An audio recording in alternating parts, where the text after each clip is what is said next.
Hey, Chicago, what do you say?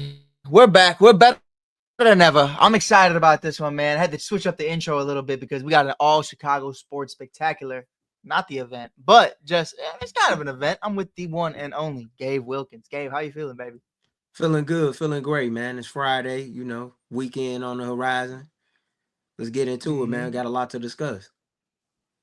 I'm excited, man. First, I want to give three shout outs. Nolan Ryan, is probably the least out of everybody on this list, but let's get into the two big names, Jackie Robinson and Ernie Banks. Just want to give a quick shout out to both of them. All three of them share the same birthday, which I think is incredible. Every single year I get reminded of that, which I think is incredible. Obviously, Jackie Robinson changed the game forever. And obviously, Mr. Cub himself, Ernie Banks, still one of my favorite players of all time. Never got a chance to see him in person or meet him, but I've heard nothing but amazing things throughout the organization. So we just want to give them their flowers. And of course, Nolan Ryan, absolute monster, absolute beast. Scared. I mean, I don't even know other words to put into it, man. Just scared. If I was a batter walking up to that man, I'd be terrified. But I also want to pour one out really quick, Gabe, if you don't mind. Trae Young, LaMelo Ball, and all the other amazing guards in the East that got snubbed by Darius Garland, Mr. Sell My Parlay every fucking day.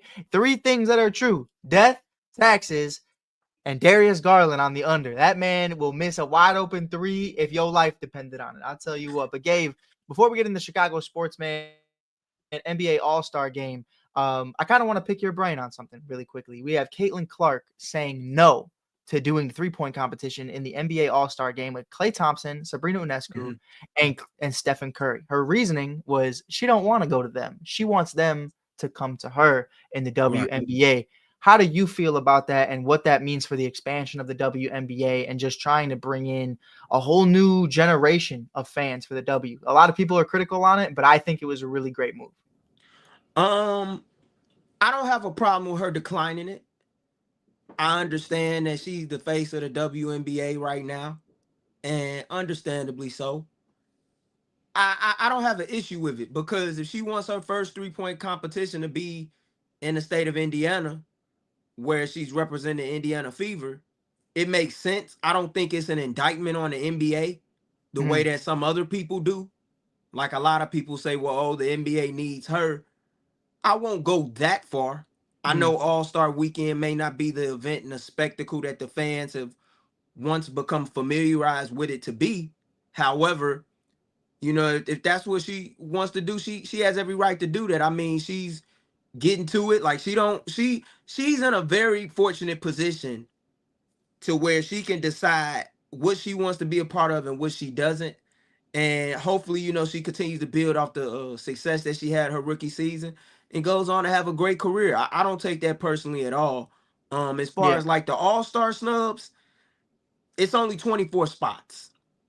Darius Garland, as great as he's been for the Cleveland Cavaliers, I believe he's been just as deserving of an All-Star spot. When you have the type of season that Cleveland is having, Mm, they deserve to have three All-Stars. They're on a historic pace. I believe to win at least anywhere between 67 and 70 games this season. And Darius Garland has been just as of a big piece as to why that is, as much as Evan Mobley and Donovan Mitchell, a guy that I believe should be top 5 in the MVP voting come season's end if Cleveland continues to play the level of basketball that they have. I understand, he may have sold your parlay short a little bit and a few other people across America. But one thing about Darius Garland, he's been one of the best floor generals in the league. Is a dynamic player in the pick and roll and has done a hell of a job, in creating for others as well as himself. I'm pretty sure he has some games that he would like to forget. We all do, but mm, I think he was deserving of it. LaMelo Ball not getting in is very unfortunate, especially when you're top 10 in both points and assists per game. But what they're basically doing is they're giving him the Devin Booker treatment. If your team isn't winning, coaches have their way of getting back at you. And mm. unfortunately, they control who gets in and who doesn't is reserves. Trae Young not getting in, that's criminal, in my opinion. Now, Anytime what you do lead the league in you assists, that happens. what do you think about getting trade? That's what Trae Young said. Is he's calling it now? When you get snubbed in the All-Star game, is getting trade. Do you think that's fair at this point in time? Very much so. But he's been getting that his whole career. You Right. know, you got to think about it. He got selected in the same year as Luka Doncic 2018 draft. They were traded for one another. You know, Trey was Mm. selected by the Dallas Mavericks, who traded his draft rights to Atlanta in exchange for Luka Doncic. And while it's a trade that I think has worked out for both sides, you know, remember Trey Young had a summer league performance in his debut that wasn't the best, and people were quick to label him as a bust, in spite of the Yeah, fact that he was the first player between the two to get to a conference finals, and he did it in his first playoff run. man, come I on. mean Trey Young is a hell of a player. But these coaches, man, it just goes to show you how sometimes agendas in the league can happen, and sometimes they could dictate voting. Like it was Yeah. one of my homies. Shout out to my man Torrin Stagger, the co-host alongside of me on the New 24 podcast. We was talking about how Lloyd Pierce was like on a Zoom call telling folks like not to vote for Trey. As far Hmm. back as a couple years ago, like Trey is, I believe Trey Young is a 3-time All-Star, but he's never made it in back-to-back seasons. Right. But he's not the first player to lead the league in assists and not get selected for an spot. This happened to James Harden a couple of seasons ago in Philadelphia. It also happened back in the day with Rod Strickland with the Washington Wizards. So it's common practice. Yeah, for sure. 100%. Now, I do think one for me that's really interesting is just how people forget about Trey Young. I think until the playoffs start, a lot of people just don't keep up with what the Atlanta Hawks are doing. And that's obviously a big part of it. Obviously, the Charlotte Hornets, outside of their amazing broadcasters, there's not really much going on over the last 10, 20 years. Now, I do think the squad they have is getting a lot better. They're continuing to grow. And I'm really excited to see what the future holds for them in Charlotte. But, I'm with you, man. And listen, before we get into our episode, I know we've been diving a little bit into some other stuff, but I kind of like the flow when we get into this stuff, because I am one of those believers that believes if Trey Young was on the Chicago Bulls today, if they traded Zach LaVine, Vooch, whatever the case may be, to acquire Trey Young, I think many people in the national media would view Trey Young as a top 10 player in this league because he's in Chicago. That's just really how I feel. And that's not just Chicago. That's LA. That's New York. That's, Boston, Philly, wherever. I think being in Atlanta definitely does hold him back from a national media standpoint, just because of how they treat the Atlanta Hawks organization. I think you talk about a Trey Young on the Chicago Bulls splashing threes on a Friday night, against the Boston Celtics. I mean, that's a show. You know what I mean? And like even a Zach LaVine, is Zach LaVine who he is if he's in Charlotte, if he's in Sacramento, and maybe later on in this episode, we'll talk about him going to Sacramento. Because I feel like we've been talking about that for like 2-3 years now. But Right. it's going to be interesting to get into all of that. But yeah, I'm super excited to get your opinion on this.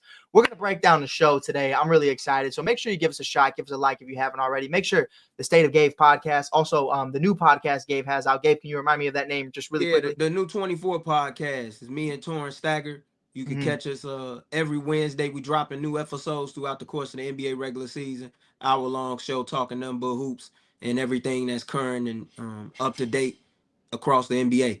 Most definitely. Most definitely. Make sure to give us a like, give us a follow if you haven't already to the Give Us a Shot Network, brought to you by iHeartRadio. We got a bunch of other amazing shows that are going on throughout this week, stuff about sports, the divide, everything is coming back. So we're super excited for 2025. But time for me to overreact. Time for me to put on my fan cap. Don't care about what anybody's got to say. We are in a state of emergency, Gabe. I'm super excited about it, man. We got to get into it. The Chicago Bulls are going to be our first team we are going to break down of several. And I'm going to even throw in some Chicago Sky stuff that maybe or not you expected, but I'm excited to get into it. I'm going to touch on That's it. all good. Super excited about what's going on in Skytown. I think it's going to be a lot of fun. I'll keep it a little hush hush for now, but we got some dope preseason games that were announced earlier today to me by the PR. Going to be a lot of fun. Baton Rouge, maybe we'll see what happens. Brazil, who knows? But in all seriousness, man, let's talk about Chicago sports in its entirety and where we're at today. And a fan like me, and what I mean by like me is optimistic, but also delusional is where I'm at, to where I get under the impression that just like Tampa and Florida teams, just like LA teams, when all of them are kind of in sync and they're all bad at the same time, you would assume that means if all goes well, all are going to be great at the same time as well. That has not been the case for Chicago sports. It feels like one or two of them is good to on the cusp of being great, and then the rest are just piss poor. We're going to start today with why that is and why Chicago sports has kind of been the mecca of mid.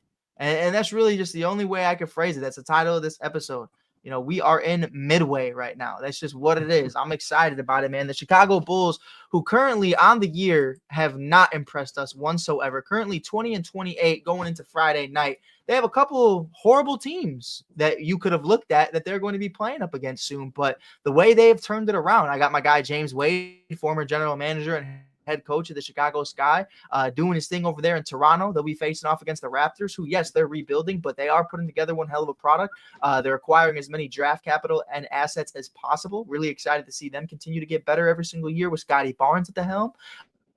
We have the new Detroit Pistons, Cade Cunningham, quadrupled the amount of wins he's had in the first half versus all of last season. You know, this is a whole new Detroit Pistons team, Dave. We've seen a lot of teams who 5-6 years ago, when we started rebuilding after the firing of Gar Forman and John Paxson, were right where we were. And 5 years forward, we're seeing Pistons are going to make the playoffs. You know what I mean? We're seeing, the Raptors, maybe they're rebuilding, but at least they know what direction they're going into, trading Pascal Siakam. The Chicago Bulls are 20-28 overall. 11-12 record away and 9-16 record at home, which I know is sickening for all our diehard Bulls fans that are at the UC on Madison Street. They're 2-8 over their last 10 games. How the fuck they beat Nikola Jokic when he had a triple-double, 33-point triple-double, and Russell Westbrook back? No idea. But that's just the Bulls, Gabe. I want to start this conversation by talking about the AK and Mark Eversley era. And I was surprised Mark is still with us today. I thought he was going to get a better job, a better opportunity over this past summer, but they're still quite together. Break down to me what you've seen thus far throughout the AK era and why it fits with Jerry Reinsdorf and what he's been doing for the last 3 decades. Well, just the start off with the Acme regime first. I think in the beginning, things started off fairly well. I thought that they bought a level of direction from the standpoint of they got a basketball voice and Billy Donovan in the building to give them a little bit more respectability following the Jim Boylan era. And the first year, of course, it didn't go in a manner where they ended up getting to the playoffs right away, but you saw guys like ascending. Zach LaVine was in the midst of making his first appearance on an all-star roster. You also saw him go that following off season and capture Olympic gold as a member of Team USA. Pat Yeah. Williams, who was in his rookie season as the 4th overall pick, was showing signs of promise and stuff like that. And then they ended up acquiring Nikola Vucevic at the trade deadline in exchange for Wendell Carter Jr., and they gave up the number 7 overall pick in the 22 draft. Yeah. Now, little Which, did by we the know, way, look, I'm Franz gonna get into Wagner. that. Yeah, yeah, Right. yeah, yeah. Little did Like we that. know, Shit. little did we know at the time what that was gonna turn into. But at the time, things looked like it was on the up and up. They follow that up. They get DeMar DeRozan. They get Alex Caruso, Lonzo Ball. And as a result, they start to trend upward. At one Mhm. point, you got the best record in the Eastern Conference.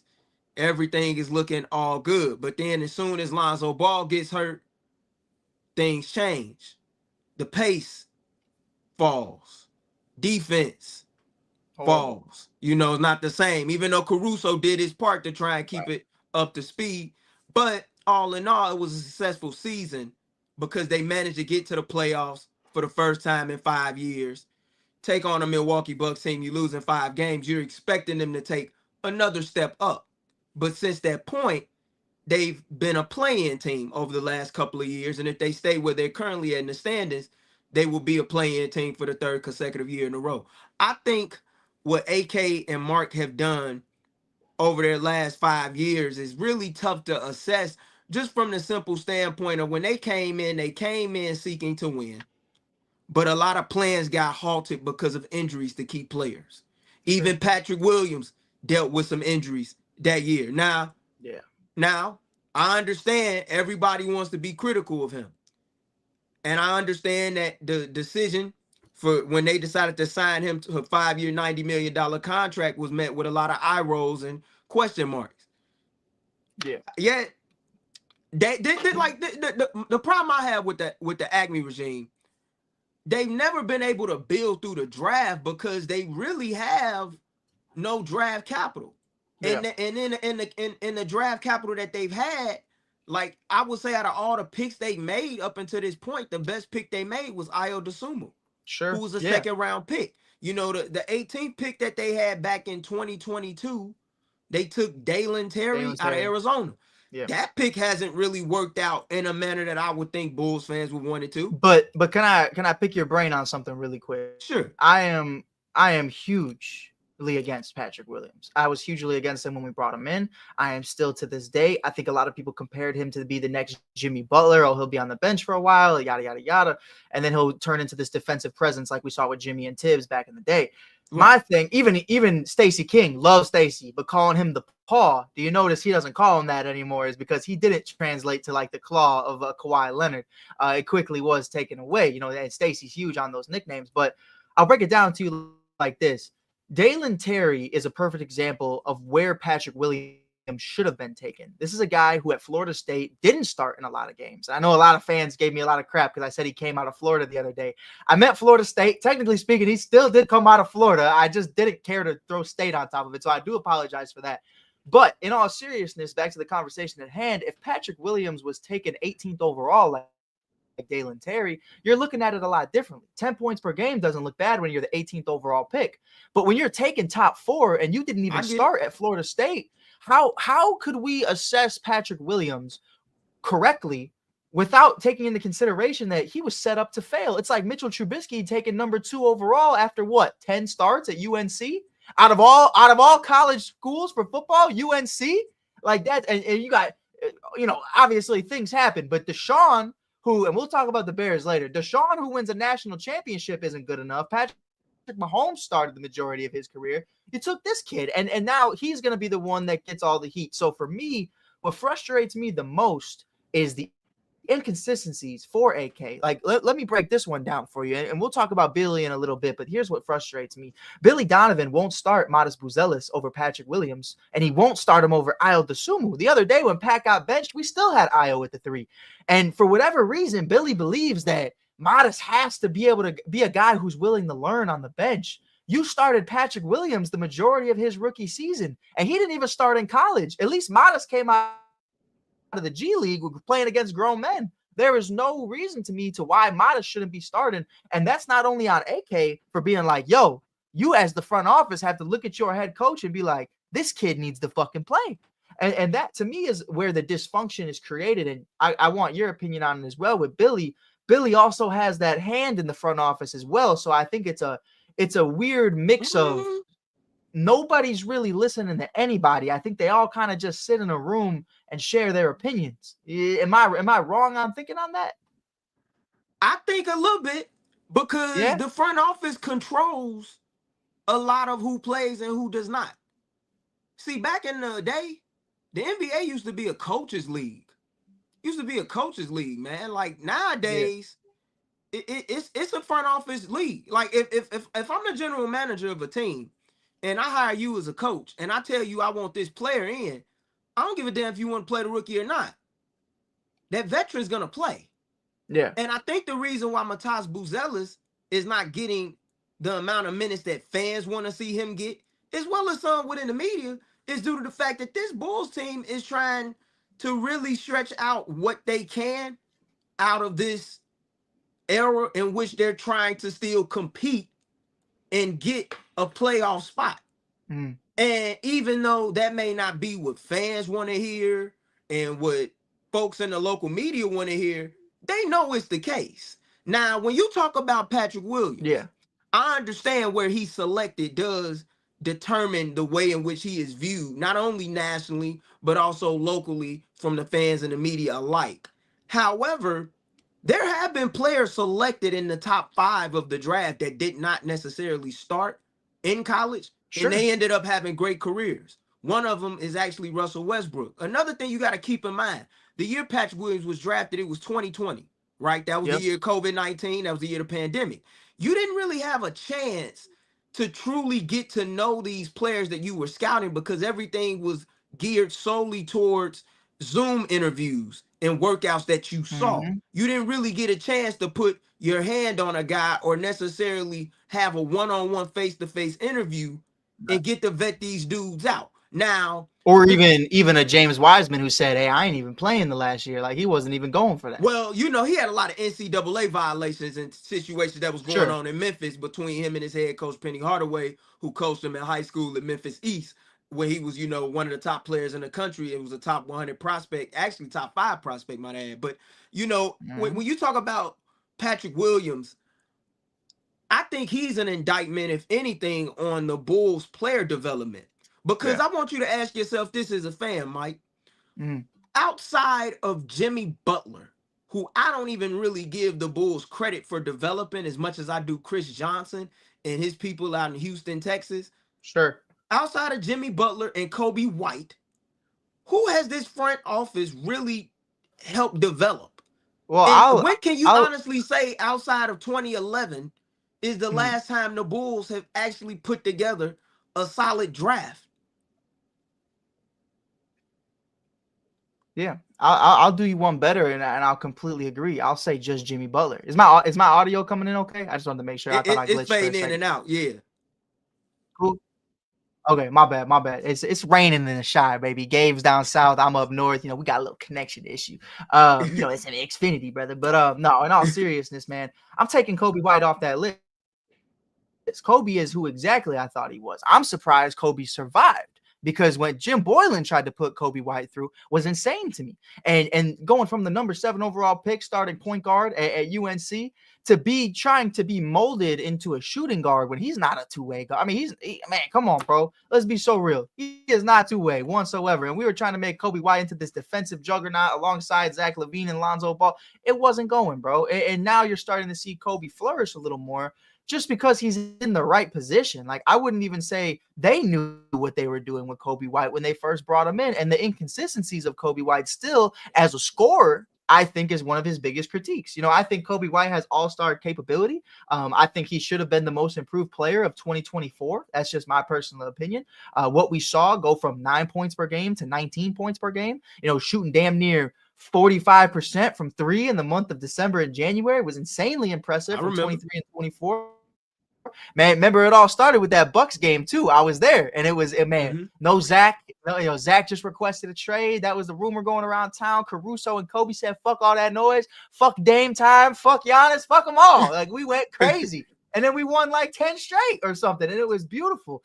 But it all comes down to the same thing at the end of the day. It's inconsistencies. There is no continuity throughout the Chicago Bulls organization. And that's going to be our conversations we're having today. Obviously, Gabe and I are jumping back and forth. You can hear the fandom is when we start having conversations about Patrick Williams. Man, we 25 minutes in, we still on the Bulls. That's how deep of a conversation we're having today. For But in sure. all seriousness, man, when we have situations like the Chicago Bulls where a Cooper Flag is available, or let's say even years past, there's been so many amazing number 1 overall picks, top 5 picks. The Bulls have not had any of their draft capital due to the fact, like you said earlier, Mark Eversley and AK knew coming into it, they were going to do what Jerry loves best. And you as a Sox fan knows better than anybody. We're going to do just good enough, just well enough to put butts in seats, but not great enough to get over the hump. And I think that's where they were at. Hey, how are we going to sell tickets? Let's get DeMar DeRozan. Let's get Lonzo Ball. Let's get Nikola Vucevic. Now, unfortunately, when it comes to winning championships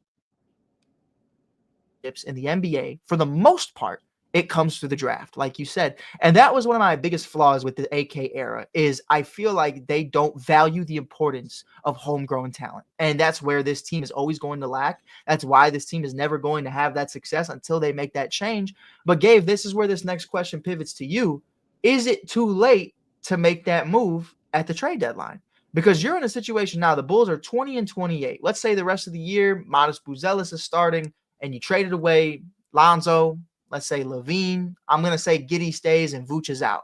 That's what I would imagine. So you're rocking with Giddey, Kobe, and Modest the rest of the year. Do you think it's too late for the Chicago Bulls to potentially really change things with this current roster Or do you think they're going to have to go into an absolute rebuild and eventually lose out on guys like Kobe? Because from what we're understanding is reports going around. I know this is very long-winded, but I'm sorry. No, it's all good. Reports going around that Modest is the only one that's untouchable, which means Giddey, who honestly, as critical as I was on the move, he's done very well for the Bulls this year. Still no defense. Not going to lie. Still no defense. But if you just look at it from an offensive perspective, he's been very productive. If you look at Kobe, he's been very productive. Do you think it's too late for this regime? I honestly don't know, but I think they have options in no matter which direction they decide to go. Mm.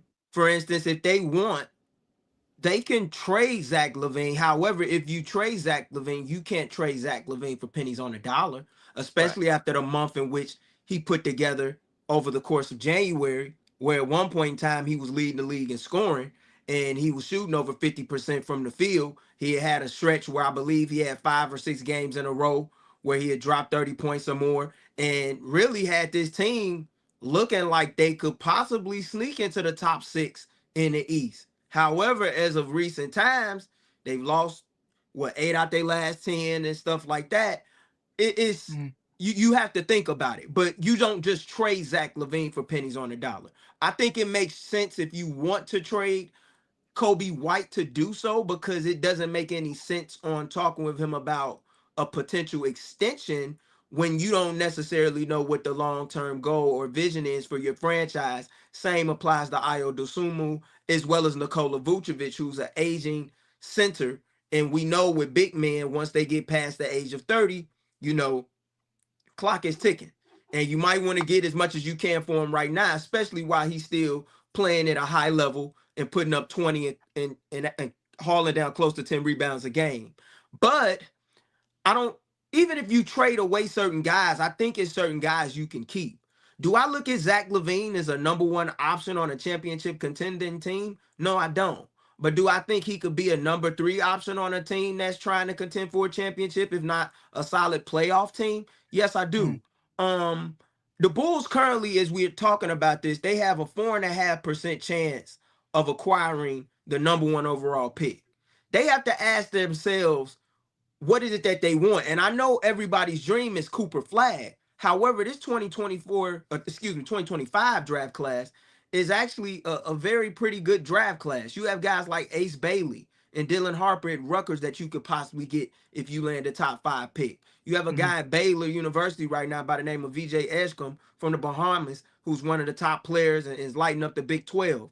There are some guys in this draft class that you could possibly get and help you turn your franchise around. I understand the importance of having homegrown talent. However, when you get a draft pick and you draft a player, it's kind of like a car off of the lot. It's going to depreciate over time. And then another thing you gotta think about too, it's really not too many guys that you can look at in these drafts compared to the days of past where you're getting a surefire talent. Yeah. That's why when Victor Wembanyama was selected with the number 1 overall pick, everybody was like, okay, let's see. Like, you don't get too many Victor Wembanyamas, Paolo Bancheros, Anthony Edwards coming all too often. Even Cade Cunningham. And Cade Cunningham was a guy that, for everybody like myself who thought he was the surefire number 1 pick in the draft, you had some people questioning as to whether or not his game could translate at the NBA level, because they don't understand when you playing in a game of college basketball, the floor is less spaced out and you don't have as much space to operate and maneuver within the lanes or whatever. Like, it's a more physical game as opposed to the NBA game where you're playing more 5 out. And so here's where I'm at, Gabe. And here's kind of the conversation we've had for a few years now, is just when take away Zach LaVine, take away DeMar DeRozan, Alex Caruso, Lonzo Ball, Nikola Vucevic, the whole lot. If you just look at the guys we've acquired via the draft, you're looking at Modest Buzelis, Patrick Williams, Ayo Dosunmu, Dalen Terry. Man, what was that? What was that 7 foot tall white boy they had too in the second round? I forgot his name, but they thought he was going to be the next Jokic. They ended up getting rid of Marko Simonovic. Yeah. I mean, him as well. Of course, Dalen Terry, Kobe White. If you put all of those guys in a hat and you said, out of all of them, which team do you think the Boston Celtics will take a roster spot and replace? How many of them do you think they actually take? I'd I say don't know, Kobe. man. You know, You, I honestly don't know because I'm you not know, in them war rooms or them draft rooms. But I get what you saying. you know what I'm saying? They're No, shit, I is get what what I'm you. saying. They're Yeah, horrible. I get what you saying. But see, sometimes, bro, that's where player development comes in.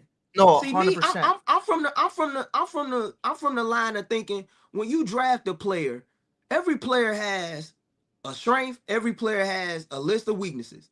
The thing is can you help them hit the next level? Now, yeah, they gotta Right. have a little bit of willpower and know-how as well, and they gotta want it. You know, some Yeah. guys are just comfortable with when they get into the league, just resting on their coattails saying, hey, mama, I made it.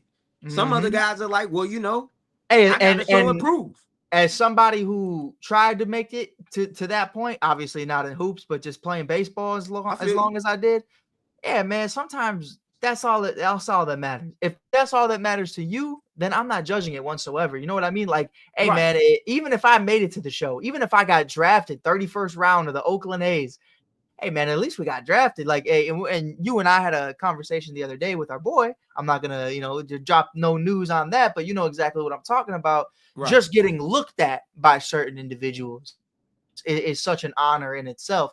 But I look at it, bro, and that's when you have to start having a real conversation as a GM. It's okay that you took Dalen Terry 18th overall. You got to take somebody. But Dalen Terry, 2 years later, should not still be getting minutes on this team with the production you have seen. And a part of that is on player development. I would completely agree with you that, man, even with D Rose, there were guys I really didn't feel like helped get D Rose to the best potential. It was kind of just let him do him. You know what I mean? But I think for me, man, what frustrates me the most is the lack of direction from a future standpoint. When we're talking about retaining draft capital, when we're talking about getting better, one, you got to hit on those picks. No matter what, Dalen Terry in college averaged 6 points per game. Respectfully, Gabe, that man was, I mean, that man's out of South Phoenix, Arizona. He ain't play at no big school, and he averaged 6 points a game starting. Well, That for I me, can't say he didn't that play at a big school, but I get what you're saying. But you can't always base it off numbers all the time. Like I said sure. before, Russell Westbrook was Darren Collinson's backup. If I asked you who Mm-hmm. had the better career between Darren Collison and Russell Westbrook, it was Westbrook. But Westbrook was the mystery man in the '08 draft class, which also included Derrick Rose. And I'm not throwing no Yeah, shots no, at Derrick Rose because we know that sure. injuries played a factor as to why his career didn't last as long as Russell's did. Mm, However, Russell has managed to make the most out of it. God bless him. And you know, is continuing to thrive despite being one of the most polarizing players in our sport, in the history of our game. And a guy that once upon a nah. time, in spite of winning the MVP, has been accused notoriously by many for being a stat pattern. Now, back to the Hey, Bulls, hey, back to, yeah. that's okay. You keep doing Well, you, Russ. That's what I yeah, I mean, never, hey, for the never in my parlay life. players out there, I Not guess that even is that, all bro. right. But Yeah. like, and I know that's why I love with chopping it up with you, bro, because it'll always turn into something else. But like one thing about Russ, bro, and I'll never forget the way LA did him, both LAs, as a Laker and a Clipper. You know, I'll never forget the way they tried to make him the outcast, make him the pariah. But now you're starting to see him with Jokic in that role, man, where they're both thriving. We got double, triple doubles. I mean, I never thought I'd see the day, but it's such a beautiful thing, man, and I'm just so happy for him. But really quick, because I didn't want to get too caught in the Dalen Terry stuff. And Arizona's pretty solid, I won't lie. You know what I mean? But like No, I mean also like, Benedict Mathurin. I mean yeah, that's a yeah, player yeah. that's come out They and has done well for the Indiana Pacers. I mean sure. Arizona has produced some Arizona's quality decent. players. Gilbert Arenas over the years, Shannon Fry, Richard Jefferson, Mm-hmm. and the Mm-hmm. like, Mike Bibby back in the day. But it makes sense for the Bulls to say publicly, we will not trade Matas Buzelis. Yeah, It makes perfect sense. They have to evaluate all options, and I will say this. I don't think this is a trade deadline where they will stand completely pat, no yeah, matter what they do, because they can't afford to, no matter yeah. which direction they choose. Now, I want to ask a question that it comes across as arrogant and ignorant and all the above, but I kind of gotta ask it. Like, so Go look, ahead. I'm a college ball guy. I love college hoops. And Hmm. Dalton Connect was that guy. He was that guy at Tennessee. You know me, Gabe. Me and you have been friends. a long time. You know damn well I'm No, I know rocking you're a with. Rocky Top guy. You know I'm rocking with two Yeah. teams, and I got No, them I know both you're a right Rocky here. Top guy. But so I'm watching Dalton the entire season, and what the Chicago Bulls have lacked, especially from 21 to 23, was that 3-point shooting, Absolutely. consistently. To me, that was the guy. And you and I, who did a draft show before it even happened, didn't even think Dalton was going to be available at the spot the Chicago Bulls were picking. They end up going with a Lithuanian kid named Matas Buzelis. And I look at the front office. I look at AK, who has a really big track record of taking a lot of foreign European guys. You're looking at the Nikola Vucevic's, the Marko Simonovic's, the Matas Buzelises. If I'm missing anybody, feel free, but throw in. But I mean, you got a lot of guys that they're just throwing into this pot. It kind of feels like you said earlier, or this was actually a show I did earlier with the setup, man. We were talking about how the Cubs bring in guys that they're familiar with, who understand their culture. It feels like AK's bringing in guys who understands his culture. The kind of team he wants to run is kind of based off that family environment of which he comes from. And I think when you miss on guys like a Dalton Connect for a Matas Buzelis, you can't really scream that to me to why you did that. And I don't know, Gabe, is that ignorant of me to say he's just bringing in a bunch of dudes or guys from Europe? A I little think bit. it's too. I think it's too soon, bro. I don't think like Dalton Connect, as nice as he's been this year for the Lakers and has had some stretches where he's played well. He's also had some stretches where he's hit a wall. And lately he has been struggling. Now, recently we saw him have like a 20 plus point night against the Philadelphia 76ers. I give him that. Mm, But at the same yeah. time, he's still adjusting. He's also a much older prospect as opposed to Matas Buzelis, who's much younger. Now, I like Dalton Connect's game. I thought he was one of the more versatile scorers coming out of college basketball. And I thought that the fit with the Lakers is a great fit. And I think he has a coach in JJ Redick that believes in him. My thing with the Bulls, based on their drafts, they seem to like a lot of long, wiry, athletic wings that are known to be solid defensively. However, the question mark with them is, can they shoot? If you know you like those type of Mm, players, and those are the players that you want to acquire, you must work to help them develop that shot. And even though they brought in Peter Patton, who came from the Dallas Mavericks, I believe is a Loyola grad, local guy, trying to help these guys transition to the next level. You got to make sure that these guys had a mental fortitude and the toughness to want to do it they damn self as well. So it's a lot of things and factors at play. But when I know I'm drafting those type of players, I think it's mm, essential that I go on the open market summer after summer and try to acquire shooters yeah. that can help my guards when they're seeking to drive to the lane and get double teamed, Right. be that safety valve that I need them to be, that when I kick it out to them, I can trust them knocking down wide open 3-pointers, especially when the Bulls this season under Billy Donovan are seeking to play at a much faster pace. I'm with you. I'm with you. And I think even let's talk about 21, 22. Even if you bring in a Luke Kennard or somebody along those lines, what that does for a healthy Lonzo Ball. I mean, the way that spaces the floor, it's a completely different conversation. Also, I do want it out there.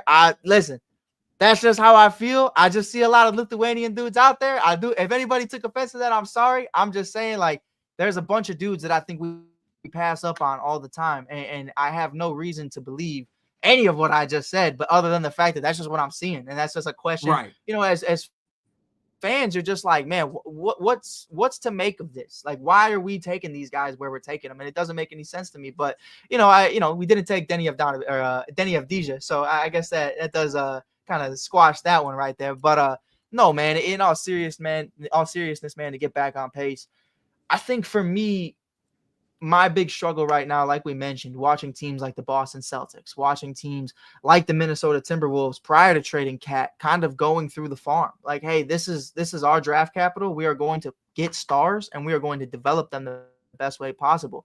My frustration right now is we are coming up on the NBA trade deadline. This is going to be one of our last topics for the Bulls, unless Gabe has anything else he wants to add.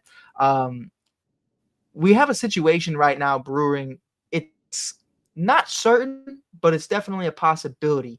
Bradley Beal to the Chicago Bulls.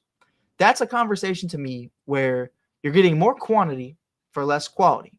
That's really what it is. Because you're imagining in this conversation, Zach LaVine goes to the Phoenix Suns or to a third party. And then obviously Bradley Beal will come to the Chicago Bulls. The contract is way more expensive. The player is way older and with less Mm-hmm. production to the point to where Bradley Beal is playing off the bench in Phoenix right now. So, Gabe, for you, man, if the Bulls end up trading away LaVine and we acquire Bradley Beal, and let's say the draft capital is not ideal, what does that hold for the Bulls' future if they're stuck on this contract with a no trade clause from Beal and no draft capital to really show for it? That's bad business. Just plain and simple. I don't even think the Bulls entertain that just from the simple standpoint. If you think Zach LaVine's contract is bad, take a look at Bradley Beal's contract over the next 2 Mr. 60 years. million, You yeah. know, like we talking, and I'm pulling it up now. We're talking $53.6 million in 25-26, $57.1 million in 26-27. It just doesn't make sense, especially when this Yeah. is an organization that's not a step closer towards a championship, or not even a step closer towards the Eastern Conference Finals if you get him. And I love Bradley Beal. I got nothing but love for that brother. You know what I'm saying? St. Louis guy. Me and him are the Mhm. same age, class of 2011 grad, out of Chaminade College Prep, went to U of Florida, you know, led them to a Sweet 16 appearance his long season in Gainesville. Did a lot for that program. I know he's a Billy Donovan guy.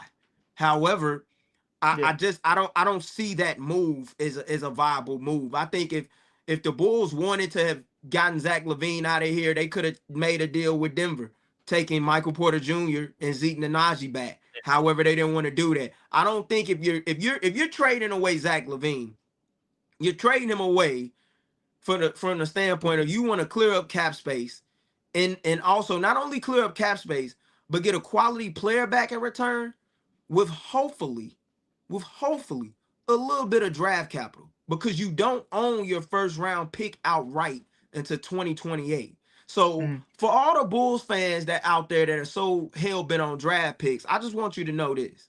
Draft picks don't always guarantee you success. It's what you do with your draft picks.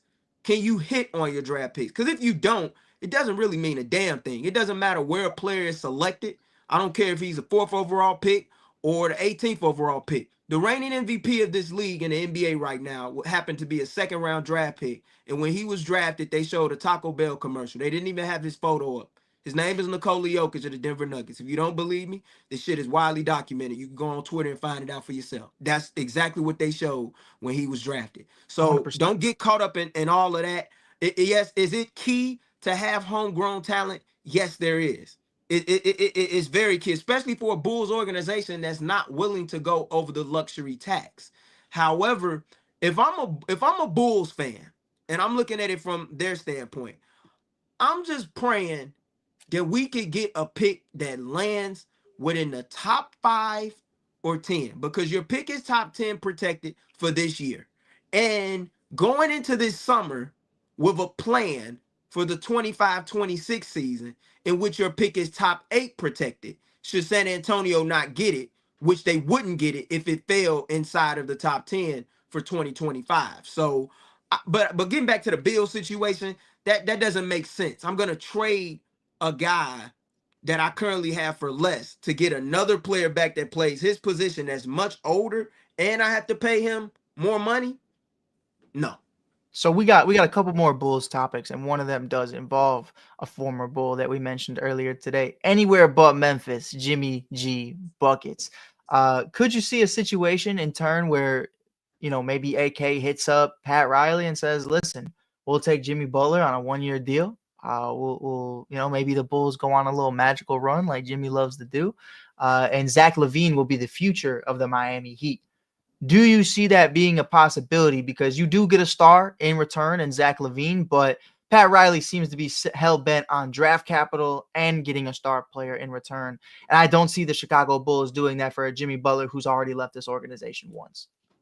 Yeah, it's just another move that don't make no sense. It's good for Yeah, headlines. It's good for press and publications. You know, it sounds sexy because you got sure. two all-star names in it. And, you got a former guy, like you said, whose career started in Chicago, coming back to Chicago. I just don't think that their two visions align. And if Jimmy Butler wanted to go somewhere just to play basketball for the sole purpose of making top dollar, I mean, the Brooklyn Nets could easily offer it to him. So you looking at a half a season rental at best. And if you like, honestly, if you're gonna trade away Zach LaVine, get you some pieces that will help you rather Mm, build towards the future and create a brighter avenue or pathway for you to Yeah. contend in the Eastern Conference over the course of the latter part of the decade going into 2030. yeah, I'm big. Listen, and a lot of people are gonna agree with me. A lot of people are gonna disagree with me. But I'm big on the reunion of Laurie and Zach. I think that combination didn't get enough time together. I think sending Zach to Utah is in my best interest because I love their draft capital if they're willing to give some of it. They But not doing I that. definitely they not doing that. But I think that's just like where my head goes. You know what I mean? I don't think Zach in Miami fits whatsoever with the play of that team, especially the pace and space of that team and the lack thereof without Jimmy Butler. You got Terry Rozier, Zach LaVine, Tyler Hero, and Bam Adebayo. I mean, it's just too clogged up. There's not enough going on. And but for me, man, I'm really hell bent on just getting these guys out of here. So, Gabe, part two. There's a part two to this, but firstly, let's give you three names: Vooch, Zach. Let's throw in Lonzo / Kobe White, whichever one you want to pick, because I imagine one stays. Where do you see them best fitting, and what do you think is the best possible outcome for the Chicago Bulls at the trade deadline? When it comes to Vucevic, I don't think his best fit is in Chicago. I think Vooch could fit with several different teams. I think a Mm, team like the Lakers he could fit very well with because he would allow Anthony Davis to move back to his natural position at the four spot. The only question is if he goes over there is he willing to bang? You know, can he do the dirty work, get rebounds? Can he hold his own on a pick and roll switch out in isolation when guards during the playoffs like to hunt the bigs that they know and look at his food and chop liver. Like, can you survive that? Because if you can, LA might be the place for you. But that mhm, remains to be seen. I think the Golden State Warriors could use a big man like Nikola Vucevic. Golden State is very thin in their front court, especially at the five spot. He could come in there, and I don't think he'll miss a beat. He actually plays well with their style of play. You know, he's a big that can stretch the floor, give him a little bit of girth inside. You know, they struggle on the glass enough as it is. I think he can help a little bit in that department, even though he's not a known rebound. Like you're not gonna see him top five in rebounds per game, but I think just his like 7 to 10 rebounds a night would be very helpful for that group. So Nikola Vucevic, I see him best served and suited on a Western Conference team, specifically in California. When it comes to Zach LaVine, I think it makes sense for him to stay here.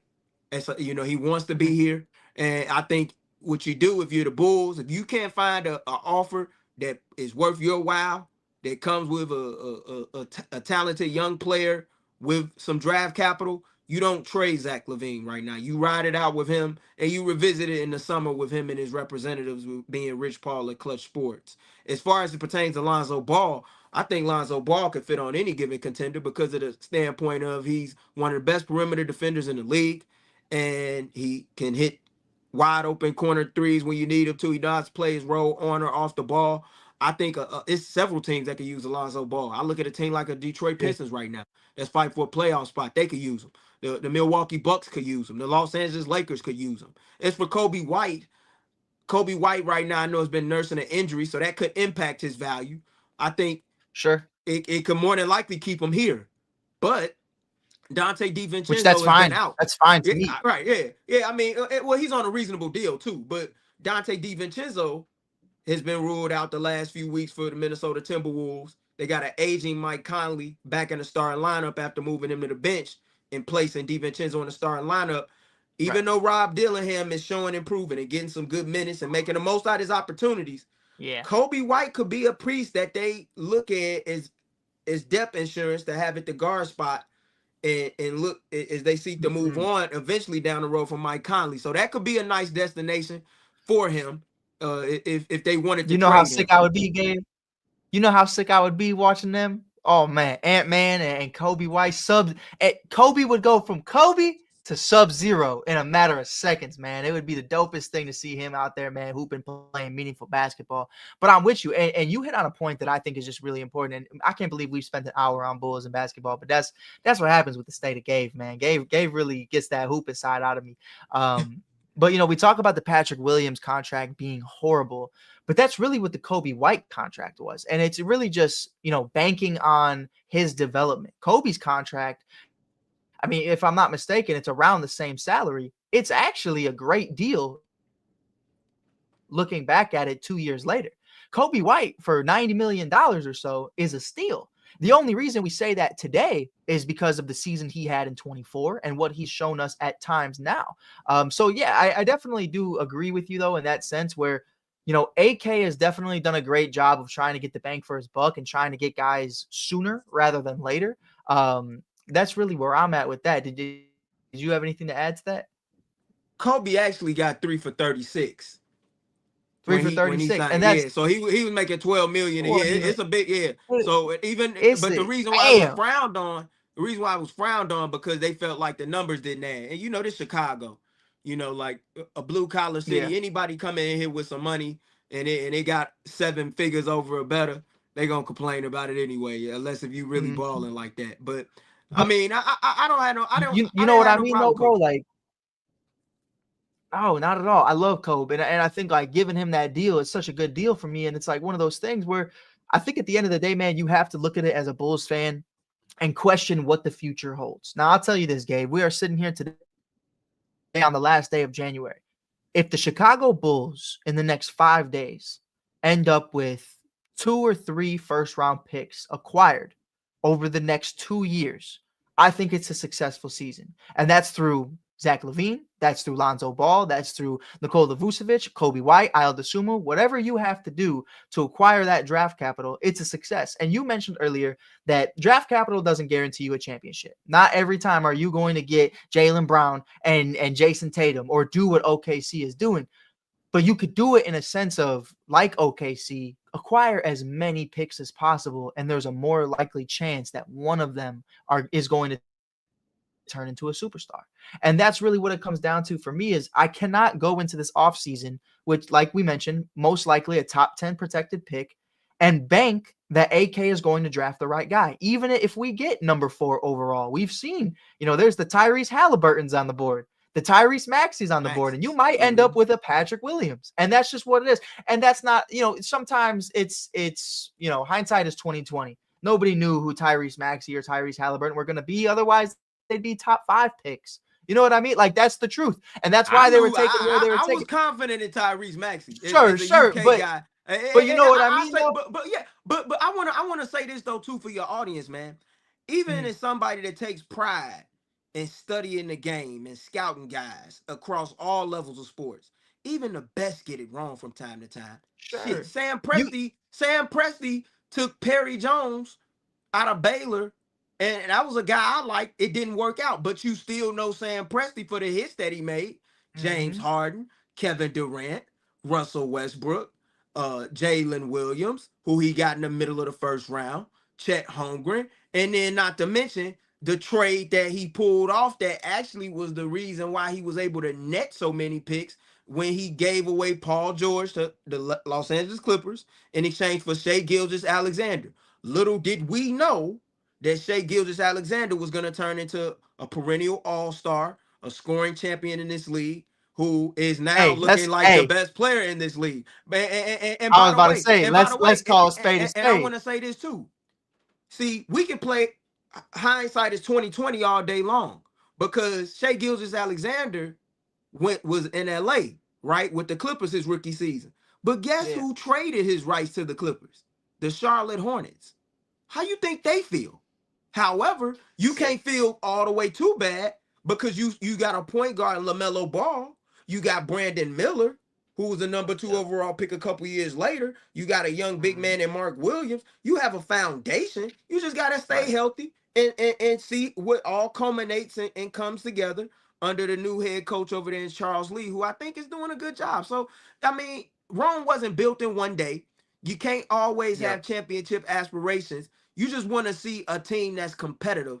And I think that's all Chicago sports fans should ask for when it comes to the Chicago Bulls. I think you're getting that now. However, you're tired of being in the same position in which you've been in the last 2 years, and that's a playing team and being average at best. Right. You got a girl. I'm gonna put it there for the young bucks. You got a girl you're with. You're arguing 24/7. You got to go one of two ways. You got to go forwards, or you got to blow up the whole thing. And that's just what it is. One way or another. They always say if you're sliding down a rope, you're either going to let go or you're going to hold on way too long. You know what I mean? That pain ain't going to stop until you let go of that rope. So for me, you either got to stop sliding down or you got to let go of the fucking rope. You know what I mean? And for the Bulls, it just feels like we've been sliding for a long time. And whether that's a complete rebuild or we're trading for Kevin Durant, we're all in. You know what I mean? Something crazy. We don't have a first round pick till 2050. Whatever, fuck it. You know what I mean? Like, if that's how you want to do it, let's ride. Let's get all the 35-year-olds. Let's get Bron. Let's get Russ. Let's get KD. Let's get everybody. It's a team in the NBA that's doing that right now, and that's the Phoenix Suns. And you know what? I'm curious to see as to how that's gonna work out. But it's very. It's an interesting situation, but it's one that is to be continued, and I'm curious to see what happens over the next several days. You got to finish the story, brother. You got to finish the story. But Gabe and I are going to have some conversations after this show. I haven't talked to Gabe about it yet, but we need some more Bulls content throughout the year. Maybe not weekly, maybe bi-weekly, because talking about this team every week, it'll do something to your mental. But I want to talk to you about a report that came out today. We're going to switch up. Now, I do want it to be known for everybody. We're going to stop in about 20 minutes. Gabe and I will definitely continue to talk about Chicago sports throughout this year. I'm super excited about it. But we're not going to be talking about the Bears in this conversation today because I feel, and I believe Gabe would feel as well, can't speak for him, but they've done a pretty good job of spending money. I don't think we have that issue in Chicago and their draft capital. I think they do acquire it. And then the Blackhawks, well, that's just its own fucking mess, brother. We that's a whole different podcast, but sure. I want to talk about right now, the Chicago Cubs are emerging as the most aggressive for Alex Bregman right now. That's a conversation we've been hearing about since around the Cubs convention, CubsCon of 2025. Where are you at right now as it pertains to Alex Bregman and really the situation in where Scott Boras is creating such a weird environment where Juan Soto signs for $760 million in November, December, and we're still waiting on guys like Bregman and Alonso just to find a home? It's simple, man. Money talks, and that's what it comes down to. I don't think they stand a chance of getting them, though. You don't think so? And no, because let's get into the comments that Tom Ricketts made. Yeah. You trying to break even. You out here putting these seats, in center field with the yard. You got your main guy, Kyle Tucker. That's who you comfortable with, right? I think the Cubs. I'm more than comfortable, bro. I just want you to know. You should be. But my question with the Cubs is this: are you trying to win the National League Central? Or are you trying to make some noise in the playoffs? Well, see, that was what happened. That's my question. Did you listen to 670 The Score with Bruce Levine? No, I have not. No. Basically, the conversation was, and Tom Ricketts really, and I'm paraphrasing, of course, but these were multiple comments that he made. The first one being that the Cardinals were 85 to 87 win ball clubs and went on to win the World Series. He made that comment, and it was very interesting to me. And he also made the comment that all they care about is making the playoffs. All they care about is winning the division. That's a comment that I heard Ricketts make over the weekend multiple times. And that kind of, to me, there's playing clubs and then there's playing nationally. You know what I mean? Like, you could play in your hometown and bust everybody's ass from the south side, north side, east side, west side. But if you want to be the best in the state, if you want to be the best in the nation, you got to be able to make some noise. You got to be able to want to do something. So when I heard Tom Ricketts' comments talking about how the Cardinals won championships with 87, 85 win ball clubs, it told me everything I needed to know. When you said all we care about is making the playoffs and winning the National League Central, that's all I need to know. Like, that's at the end of the day, That should not be your expectation when you've already won a World Series. Now, if this was the 2011 Cubs and you told me, yeah, we just want to get back in the winning the Central, yeah, okay. We just lost 100 games the year before. Like, that's completely okay with me. But we're coming off of a 100-win team in 2016. We're coming off of 3 straight I know. NLCS appearances. We're I coming know. after what? In 7 years, you had 5 playoff appearances. Like, the conversation shouldn't be getting into the dance. It should be running that shit. And that's really where I'm at. And I understand the Dodgers are a whole different conversation, but I'm shooting content in Wrigley Field the other day. I don't know I if you saw saw. I saw. I the saw Michael that. the Michael Hmm. King video I did, and I'm walking around. Okay, we got a $500 million Hotel Zachary over Right. I here. saw. You got the Marquee Network. You got a DraftKings Casino. Now we got new shit in the bleachers that really didn't need to be there. That cost probably what, 20 million to set up. Like, hey, here's Tanner Scott or here's Kirby Yates signing for 13 mil. Could have used that, but hey, look, Dave, they got new seats called the Yard. And I Yeah. can't wait. I can't wait to sit in the yard and watch the Cubs blow 20 saves in July because And we didn't see. give 13 million to Kirby Yates. Like, you know what And, I'm saying? but see, all that is why Tom Ricketts can sit back, just like I'm sitting on this couch, cool, calm, and collected right now, Mm-hmm. and be able to smile and say, "I got him," You did. because they know, no matter what, that your civic pride and your fandom rests and lies on their shoulders. No matter what, they like, hey, you wanted the World Series. Damn it, we got your World Series. 2016, you can Mm-hmm. see it in Gallagher way. They Yeah. know, that they got it now. And they can rest on that for Forever. as long as they want to until shit boils over.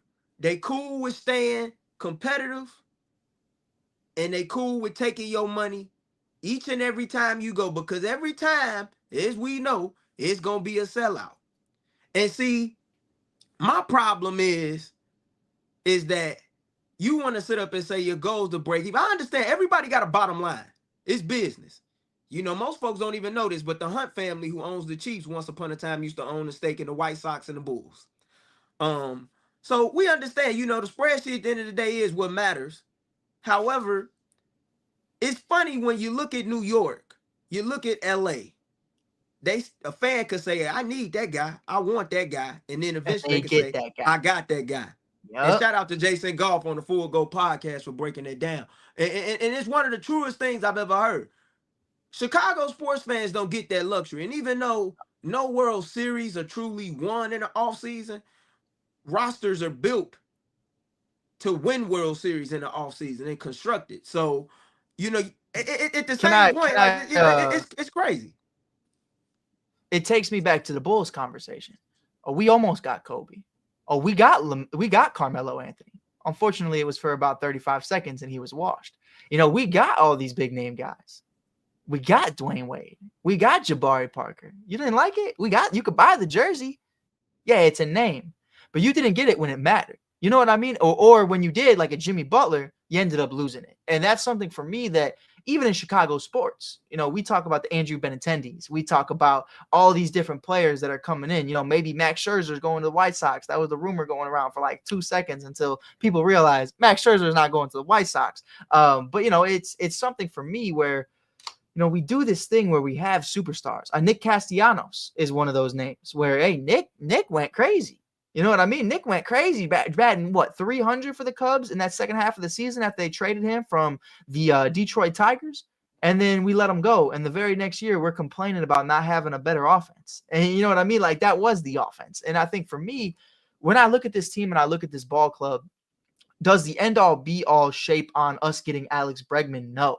You know what I mean? Because at the end of the day, I've already done that dance with Cody Bellinger. Do the one in, well, maybe you'll opt in, maybe he'll opt out, and you probably end up praying he opts out, ends up opting in. You know what I mean? Like, that's when you end up with a Cody Petit. Who the fuck is that? I don't even know. But it's one of those situations to me, Gabe, where like you said, and I think you hit the nail on the head. As a Dodger fan, you can sit back and say, could you let me just go off script for a minute and just like let's close our eyes and like have a moment. Like, if you're a Dodger fan, I go on fanatics.com. This episode is not brought to you by Fanatics. I can go on fanatics.com as a Dodger fan right now and pick 10 guys that I would pay $150 to wear their jersey. 10 guys on that roster. And we can go ahead and do it. You can get Blake Snell. No, I know. You can get Clayton Kershaw, know. Shohei, Freeman, They're Betts. National League All-Stars, literally. You literally, and you could wear any of them, and it's a valid jersey and likely a Hall of Famer's jersey. And I look over at the Chicago Cubs, and I have to praise Ian Happ for being an above-average outfielder and hitting 20 home runs a year. You know what I mean? And it's like, that's cool, bro. Or right now, earlier I made a comment to you and said, no, I'm more than comfortable with Kyle Tucker. That's because it's January 31st. Once it's January 31st, 2026, I'm going to be pretty nervous to see if he comes back to Chicago or not. And that's going to be the conversation. And you comfortable with him based off of his track record. And I'm not saying that you shouldn't be happy about that if you're a Cub fan. But what happens next year? Not only just that, what is the standard and what is the long-term play? You sell me on prospects. Understandably so. You have several of the top 100 prospects in all of baseball. That's cool. Yeah.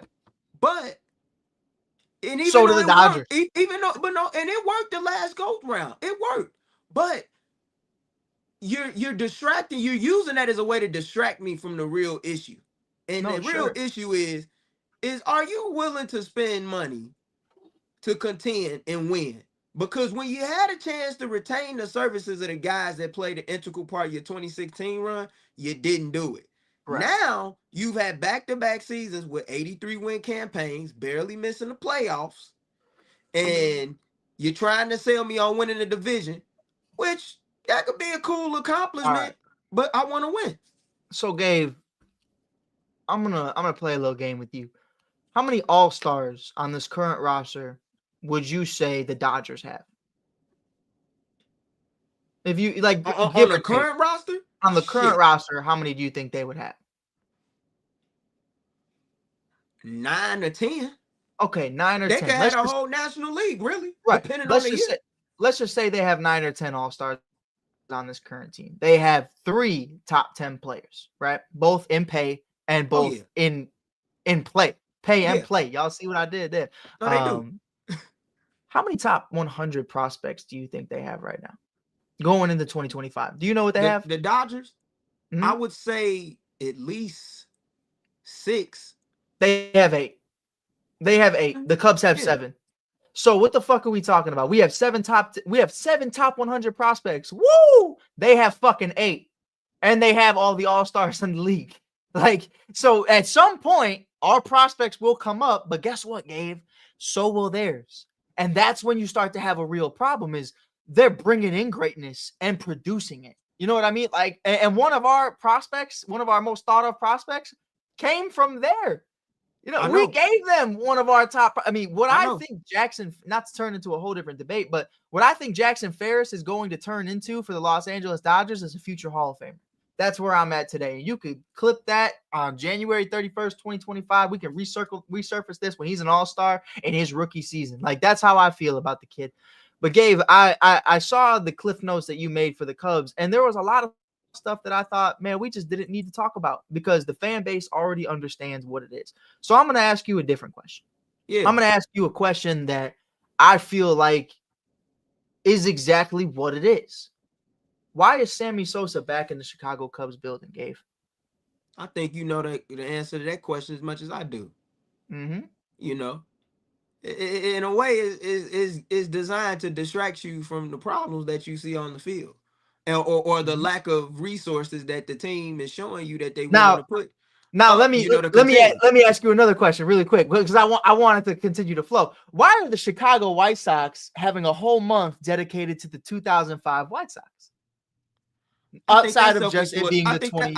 I think that's self-explanatory as well. I mean, it's always been like that though. But see, they know that they have you. Right. See, the thing, my concern is a Chicago native who has had the privilege of seeing the major sports teams, with the exception of the Bears, win a championship in my lifetime. My problem with it is that it's a new generation of fans out here that consume the game in a totally different manner than how we did coming up as kids. And Yeah. social media has made it to where the market that you play in really doesn't matter anymore. If you're Ellie Mhm. De La Cruz of the Cincinnati Reds, you can easily end up on MLB The Show, as we saw him end up on this week alongside of Paul Skeens and Gunnar Gunnar Henderson, Henderson. who also represent the Pittsburgh Pirates and the Baltimore Orioles, respectively, franchises that I wouldn't deem as big market franchises. Right. So that goes to show you how important it is to have players that resonate with the younger generation. Like, I feel like they deserve to see a championship. And even though deserve don't have nothing to do with it, and championships and rings can't be bought fully or aren't always guaranteed, even if the LA Dodgers prove otherwise, you got to have something to provide these fans with. Like, I don't have a problem with honoring Sammy Sosa. I believe he deserves his flowers. I believe it's long Yeah. overdue. I think every I fan don't have a problem with the agrees. White Sox. I don't have a problem with the White Sox commemorating the 2005 season. It was one of the most dominant playoff runs in Right. MLB history. But why are you However, doing it? You know well, what we I know mean? why they're doing it, because at Right. the end of the day, it's about that bottom line. And they Right. know that no matter how fed up you are or how pissed You're gonna off go. you are, you ain't fucking leaving. It's that Yeah. simple. They know Hmm. that. It's crazy. We talked about it earlier. The rope. Got to talk about the rope, brother. The rope goes into a lot of fucking conversations, brother. That's something my dad Absolutely. taught me, and especially in sports. And unfortunately, my dad was a diehard Chicago sports fan, and that was embodied into me. So here I am holding the torch, or in this case, the rope. And my hands burn just as bad as his. If not, I think Gabe, honestly, this is the worst it's ever been for a lot of these organizations at this point in time. I think this is the worst spots they've ever been. But we're running out of a little time. I got to get going. Gabe's got to get going. Gabe, if you don't mind, I would like to set up next week for me and you to kind of dive into strictly baseball, Chicago baseball history, kind of breaking down the Cubs and the Sox, if you were interested, brother. Yeah, I mean, if I got the time, we can make it happen. I mean, it's a good conversation, though. I mean, just talking about the state of these teams, and even though I know we didn't get into the White Sox the way that we wanted to, Sure. the common theme that I hope people understand when they listen to this is that when you have ownership groups that aren't always willing to change and see things from a new perspective, what you see is what you get. Mm-hmm. And at some point, you also have to understand that you have a power as a consumer to, dictate and control how you want to consume Consume the game. these products. I'm not saying don't go to games. If that's what you want to do with your disposable income, do that. But also, you have a lot of access to information nowadays more than ever before to see things laid out in front of you. And Yeah. if you I want decide to. to ignore it, shame on you. Right. I want to give a shout out to my guy Adam Saleh, and I hope you don't give him shit as a diehard Sox fan.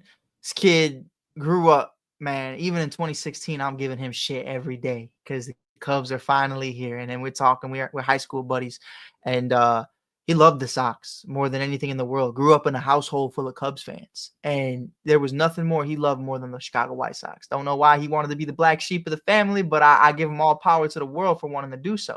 Um, but in turn, 2020 rolls around. Obviously, the Sox, another shortcoming year, decide to blow it up. My boy Adam said he had enough. He decided to be a Los Angeles Dodger fan before Shohei ended up going there.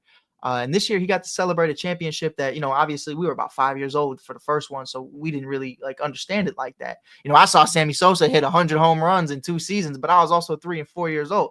Right. So it's a different magnitude. So I like you said, the way you consume the game, and I'm not saying to any Chicago sports fan listening to this that you should jump ship, but me, and Absolutely not.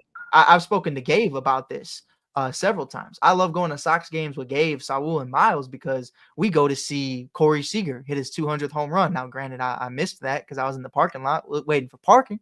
Or we saw Juan Soto hit 3 straight home runs, which is absolutely insane.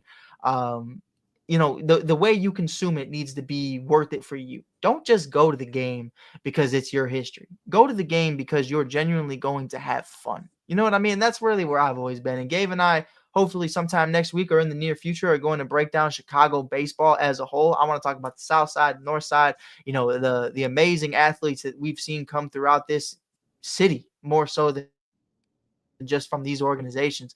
But I appreciate you guys tuning in again. I'm going to link in everywhere you can find Gave in the bio below. So make sure you tap in with him, the State of Gave pod, and all the amazing things he's doing right now. And also, he does some pretty cool, he does some little editing skills. I see Gave getting down here and there. He dabbles.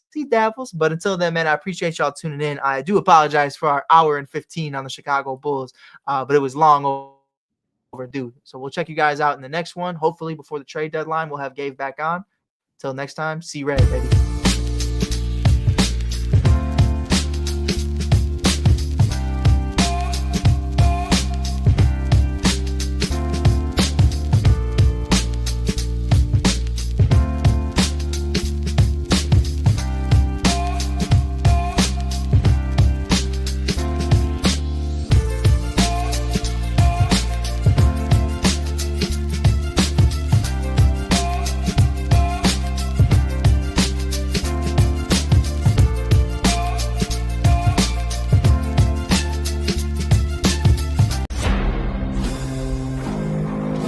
Give them a shot to do what?